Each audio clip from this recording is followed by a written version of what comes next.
लाल lipstick तोर वो झूलल ही कमोर। गोरी गोरी चेहरा है तोरे, गोरी गोरी चेहरा है तोरे, लाट टिपत है मोर, हाँ लाट टिपत है मोर। लाल लिपस्टिक तोर वो झूलल ही कमोर, लाल लिपस्टिक तोर वो झूलल ही कमोर।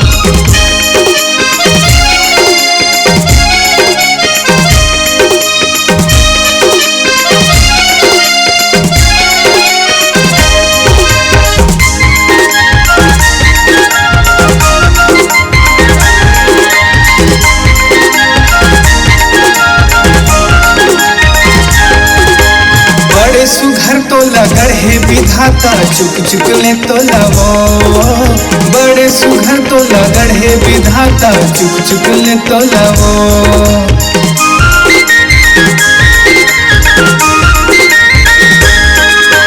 बड़े सुघर तो लगड़ है विधाता, चुक चुक ले तो लवो।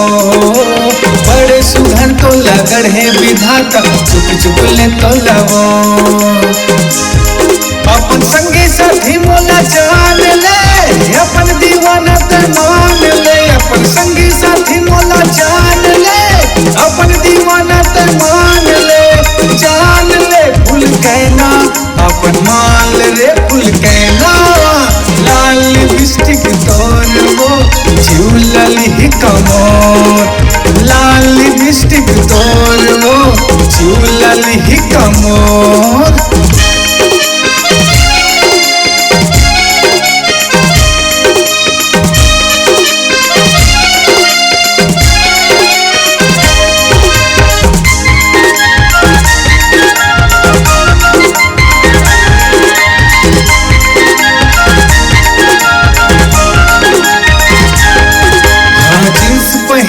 निकले रे गोरी करके खुला बाल वो, जौन देखे तोला रे गोरी हो गए हैं बेहाल वो।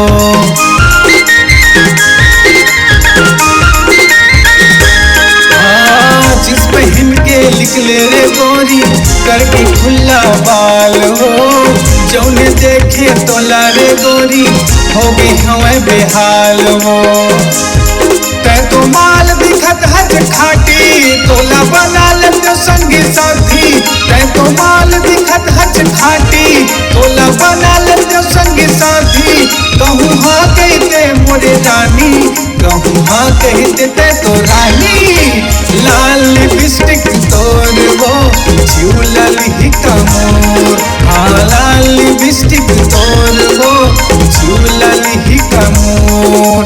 गोरी गोरी चेहरा है तोरे, गोरी गोरी चेहरा है तोरे, लाट टिपत है मोर, हाँ लाट टिपत है मोर। लाल लिपस्टिक तोर वो झूल ही कमोर, हाँ लाल लिपस्टिक तोर वो झूलवत है मोर, हाँ लाल लिपस्टिक तोर वो झूलल ही कमोर। आपकी अपनी आवाज को एक नई ऊंचाई तक ले जाने के लिए एमएम स्टूडियो बुधवारी बाजार कोरबा आपको एक सुनहरा अवसर प्रदान करता है। अगर आप छत्तीसगढ़ी लोकगीत, हिंदी गीत, कराओके गीत इत्यादि रिकॉर्डिंग कराना चाहते हैं तो हमसे संपर्क करें।